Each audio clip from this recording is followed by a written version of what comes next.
गुरुजी सदा सहाय। ॐ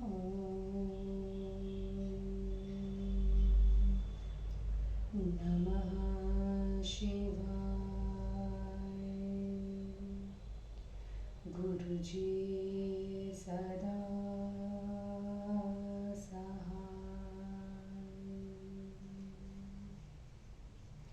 जय गुरुजी। अथ श्री वामन पुराणं नवपञ्चाशो अध्याय। नारद उवाच। योऽसो मन्त्रयतां प्राप्तो दैत्यानां शरतादितः स केन वद निर्भिन्नः शरेणादितिजेश्वरः। पुलत्स्य उवाच। आसीन्नृपो रघुकुले रिपुञ्जीन्महर्षे तस्यात्मजो गुणगणैकनिधिर्महात्मा शूरो रिसैन्यादमनो बलवान् सुरस्तु विप्रान् ददीन्कृपणेषु समानभावः। ऋतध्वजो नाम महान् महीयान् सगालवार्थे तुरगाधिरूढः पातालकेतुं निजधानपृष्ठे बाणेन चन्द्रार्धनिभेन वेगात्। नारद उवाच। किमर्थगालवस्यासो साधयामास सत्तमः येनासोपत्रिणा दैत्यं निजधान नृपात्मजः। पुलत्स्य उवाच। पुरा तपस्तप्यतिमगालवर्षि महाश्रमे स्वे सततं निविष्टः पातालकेतुस्तपसोऽस्य विघ्नं करोति मोढ्यातसमाधिभङ्गं न चेष्यते सो तपसो व्ययं हि शक्तोऽपि कर्तुत्वथ भस्मसाततम् आकाशमीक्ष्याथ सदीर्घमुष्णं मुमोच निःश्वासमनुत्तमं हि ततोऽम्बराद् वाजिवरः पपात बभूव वाणी त्वशरीरिणी च असो तुरंगो बलवान् क्रमेत अन्नासहस्राणि तु योजनानां स तं प्रगृह्याश्वरवरं नरेन्द्रं ऋतध्वजं योज्य तदात्तशस्त्रं स्थितस्तपस्येव ततो महर्षि दैत्यं समेत्य विशिखे नृपजो विभेद। नारद उवाच। केनाम्बरतलाद्वाजी निसृष्टो वद सुव्रता वाक् कस्या देहिनी जाता परं कौतूहलं मम। पुलत्स्य उवाच। विश्वावसुर्नाम महेन्द्रगायनो गन्धर्वराजो बलवान् यशस्वी निसृष्टवान् भुवलयितुरगं ऋतध्वजस्येव सुतार्थमाशु। नारद उवाच। कोऽर्थगन्धर्वराजस्य येनाप्रेक्षिन्महाचवन् राज्ञः कुवलयाश्वस्य कोऽर्थो नृपसुतस्य च। पुलत्स्य उवाच। विश्वावसो शीलगुणोपपन्ना आसीत् पुरन्द्रीषु वरा त्रिलोके लावण्यराशिः शशिकान्तितुल्या मदालसानां मदालसेव तां नन्दने देवरिपुस्तरस्वी संकृतिं रूपवतीं ददर्श पातालकेतुस्तु जहार तन्वीं यस्या तस्यार्थतः सोऽश्वरः प्रदत्त हत्वा च दैत्यं नृपतेस्तनुजो लब्ध्वा वरो रूमपि संस्थितोऽभूत् दृष्टो यथा देवपतिर्महेन्द्रः शच्या तथा राजसुतो मृगाक्ष्या। नारद उवाच एवं निरस्ते महिषे तारके च महासुरे हिरण्याक्षसुतो धीमान् किमचेष्टत वे पुनः।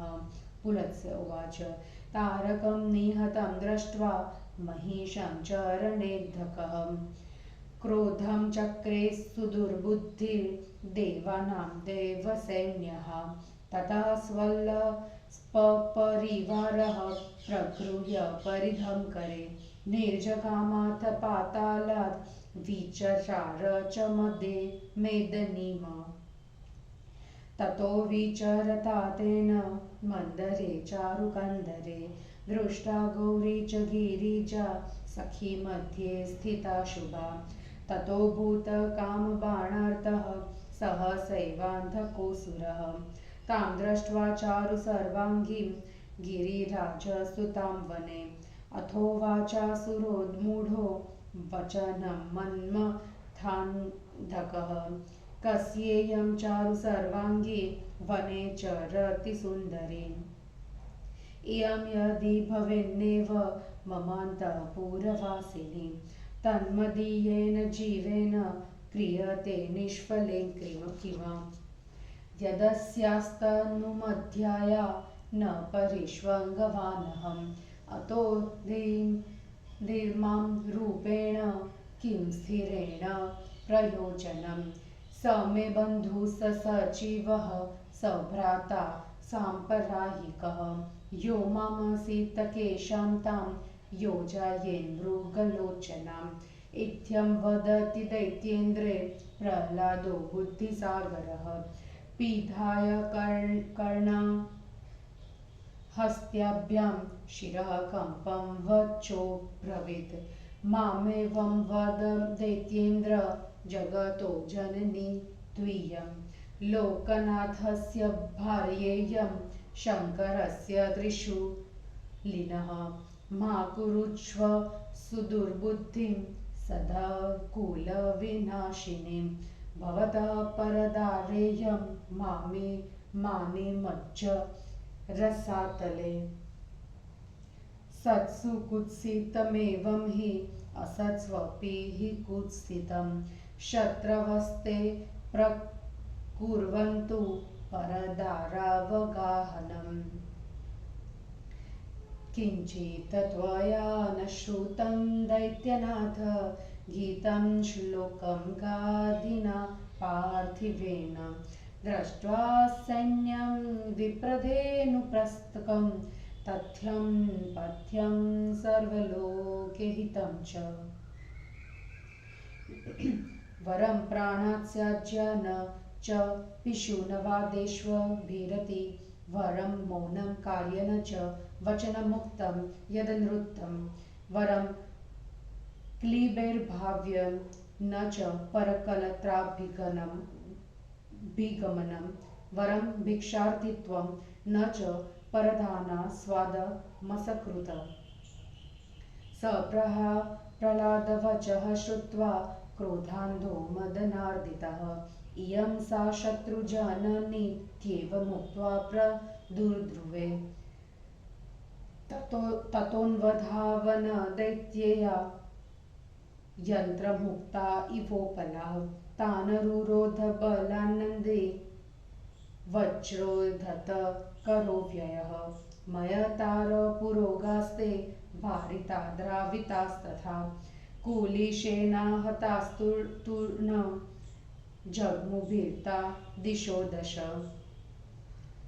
तानर्दितान् रणे द्रष्टा नन्दिनान्धकदानवः परिघेण समाहत्य पातयामास नन्दिनीं शैलादिं पतितं दृष्ट्वा धावमानं तथान्धकं शतरूपा भवद्गौरी भयात् तस्य दुरात्मनः ततः स देवी गणमध्ये संस्थितः परिभ्रमन् भाति महासुरेन्द्रः यथा वने मत्तकरे परिभ्रमन् करेणुमध्ये मदलोलदृष्टिः न परिज्ञातवास्तत्र का तु सा गिरिकन्यका नात्राक्षर्य न पश्यन्ति चत्वारोऽमि सदैवहि न पश्यति ह जात्यन्धो रागन्धोऽपि न पश्यति न पश्यति मदोन्मत्तो लोभाक्रान्तो न पश्यति सोपश्यमानो गिरिजां पश्यन्नपि तदान्धकः प्रहारं नाददत्तासां युवत्य इति चिन्तयन् ततो देव्या स दुष्टात्मा शतावर्या निराकृतः कुटितः प्रवरेह शत्रे निर्पपात महीतले वीक्षान्धकं निपतितं शतरूपा विभावरी तस्मात् स्थानादपाक्रम्य गतान्तर्धानमम् अम्बिका पतितं चान्धकं दृष्ट्वा दैत्य दानवयूपथा कुर्वन्तः सुमहाशब्दं प्रादवन्तः रणार्थिनः तेषामापततां शब्दं श्रुत्वा तस्थो गणेश्वरः आदाय वज्रं बलवान् मधवानिव कोपितः दानवान् समयान् विरह पराजित्य गणेश्वरः समभ्येताम्बिकां दृष्ट्वा ववन्दे चरणौ शुभो देवी च तानिजा मूर्तिः प्राह गच्छध्वमिच्छया विहरध्वं महीपृष्ठे पूज्यमाना नरैर्यः वसतिर्भवन्तीनां च उद्यानेषु वनेषु च वनस्पतिषु वृक्षेषु गच्छध्वं विगतज्वरः तास्वेवमुक्ताः शैलेया प्रणिपत्याम्बिकां क्रमात् दिक्षु सर्वासु जग्मुस्ताः स्तूयमानाश्वकिन्नरे अन्धकोऽपि स्मृतिं लब्ध्वा अपश्यन्नद्रिनन्दिनीं स्वबलं निर्जितं दृष्ट्वा ततः पातालमाद्रवत ततो दुरात्मा स तदान्धको मुने पातालमभ्येत्य दिवान् भुक्ते रात्रो न शेते मदनेषु तादिशो गौरीं स्मरन् कामबलादिपन्नः। हिंदी अनुवाद। ऋतुध्वज का पाताल केतु पर आक्रमण कर प्रहार करना, अंधक का गौरी को प्राप्त करने के लिए प्रयत्न करने का वर्णन। नारद ने पूछा, आप हमें यह बतलाइए कि सलाह करते हुए दैत्यों में से जो वह दैत्य बाण द्वारा बिंध गया था उसे किसने बाण से विदीर्ण कर दिया था। पुलत्स्य जी बोले, महर्षि, रघुकुल में रिपुजित नाम के एक राजा थे। उनके ऋतुध्वज नाम का एक पुत्र था। वह सभी गुणों की निधि, महात्मा, वीर, शत्रु की सेनाओं का नाश करने वाला, बलि, मित्रों, ब्राह्मणों, अंधों, गरीबों एवं दयापात्र दीनों में समान भाव रखने वाला था। उसने गालव के लिए घोड़े पर सवार होकर पाताल केतु की पीठ में अर्धचंद्र के सदृश बाण से बड़ी तेजी से मारा था। नारद ने कहा, उस श्रेष्ठ राजपुत्र ने किस कारण बाण से उस दैत्य को मारा, उससे गालव का कौन सा कार्य सिद्ध किया। पुलत्स्य जी बोले, पहले समय की बात है कि गालव अपने आश्रम में तपस्या में सदा लीन रहा करते थे। दैत्य पाताल केतु मूर्खता के कारण उनकी तपस्या में बड़ा बाधा डाल करता और उनकी समाधि मतलब ध्यान को भंग किया करता था। वे उसको जलाकर राख कर देने में समर्थ होते हुए भी अपनी तपस्या क्षीण नहीं करना चाहते थे, क्योंकि तपोबल से दूसरों का अनिष्ट करने पर तपस्या क्षीण हो जाती है। उन्होंने ऊपर की ओर देखकर लंबा गर्म निःश्वास छोड़ा। वह सर्वथा अनुपम था। उसके बाद आकाश से एक सुंदर घोड़ा गिरा और अशरीरिणी वाणी आकाशवाणी हुई कि यह बलवान अश्व एक दिन में हजारों योजन जा सकता है। शस्त्र से सजे हुए उस राजा ऋतध्वज को वह घोड़ा सौंपकर वे महर्षि पुनः तपस्या करने लगे। उसके बाद राजपुत्र ने दैत्य के पास जाकर उसे बाण से घायल कर दिया। नारद ने पूछा, सुव्रत, आप यह बतलाइए कि किसने आकाश से इस अश्व को गिराया था एवं आकाशवाणी किसकी थी। इस विषय में मुझे बड़ी उत्सुकता है। पुलत्स्य जी बोले, महेंद्र का गुणगान करने वाले बलशाली विश्वावसु नाम के यशस्वी गंधर्व राज ने अपनी पुत्री के लिए ऋतध्वज के हेतु उस समय अश्व को पृथ्वी पर गिराया था। नारद ने फिर पूछा, महान वेगशाली इस अश्व को भेजने में गंधर्व राजा का क्या उद्देश्य था तथा राजपुत्र राजा कुवलयाश्व का इसमें क्या लाभ था, कृपया इसे भी बतलाइए। पुलत्स्य जी बोले, विश्वावसु की मद से अलसाई सी मदालसा नाम की एक कन्या थी। वह शील और गुण से संपन्न त्रिलोक की स्त्रियों में उत्तम सुंदरता की खानी और चंद्रमा की कांति के समान थी। नंदन वन में क्रीड़ा कर रही उस सौंदर्यशालिनी को देवताओं के शत्रु पाताल केतु ने देखा और तुरंत उसे उठा ले गया। उसी के कारण वह श्रेष्ठ घोड़ा दिया गया था। दैत्य को मारने के बाद श्रेष्ठ उरु वाली स्त्री को पाकर राजपुत्र निश्चिंत हो गए।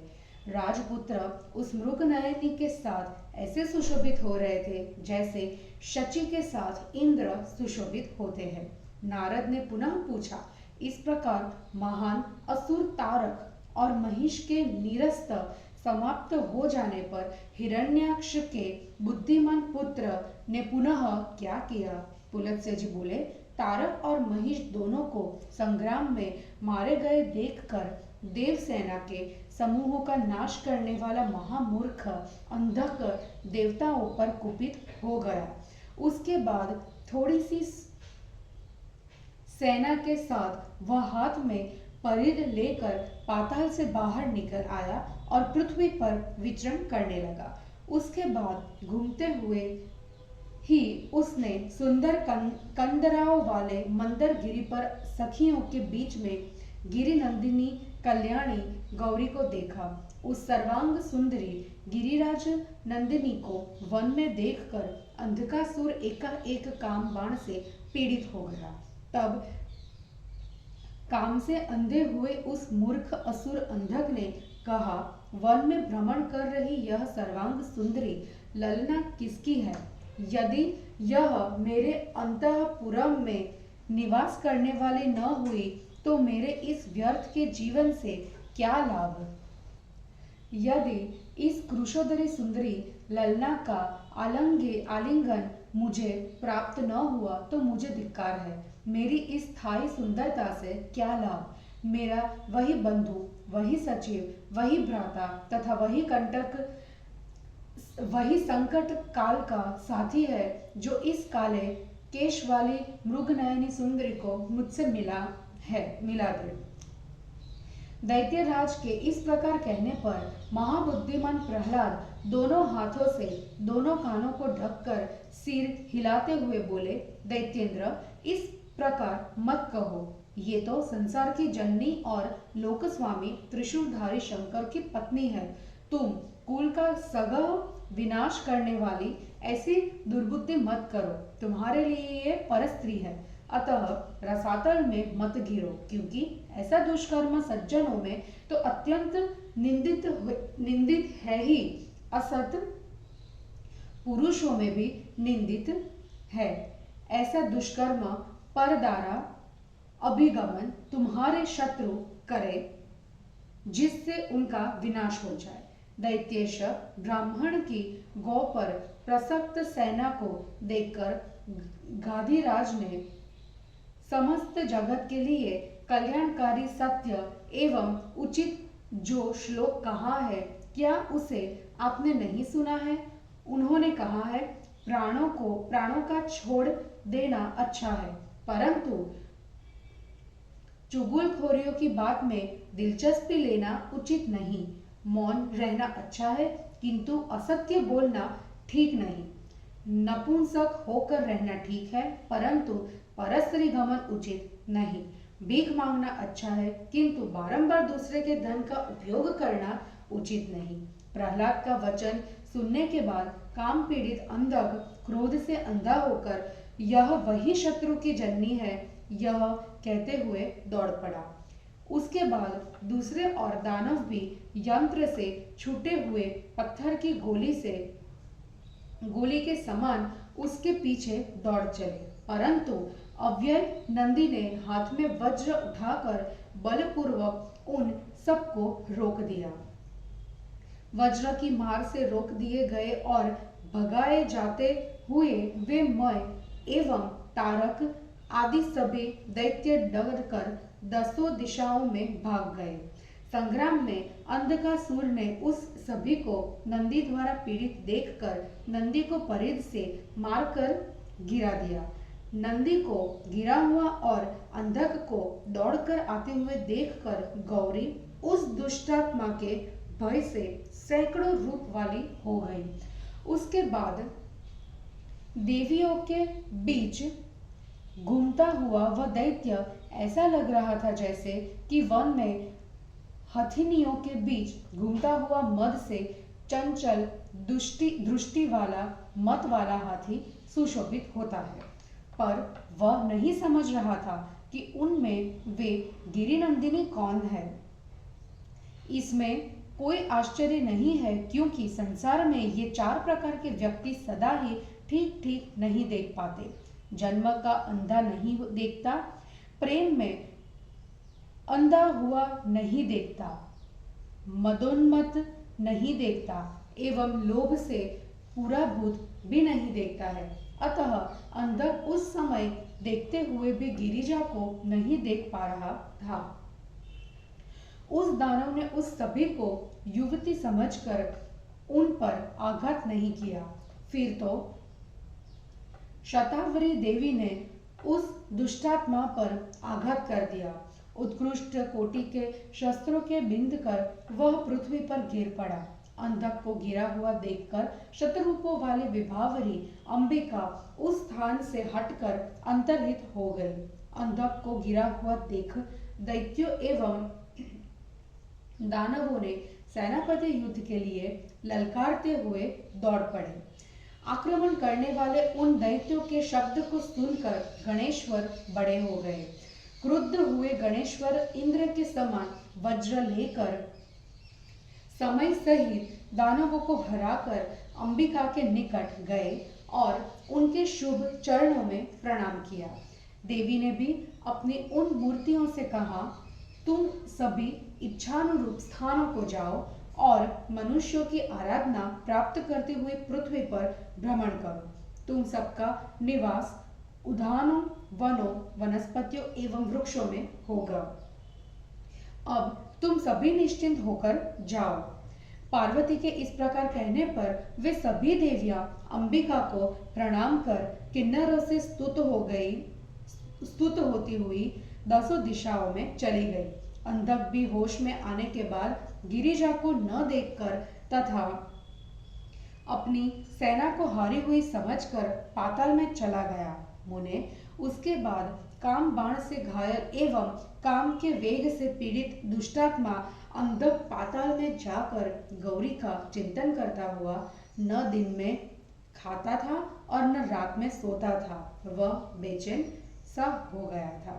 इस प्रकार श्री वामन पुराण में 59वां अध्याय समाप्त हुआ। जय गुरु जी।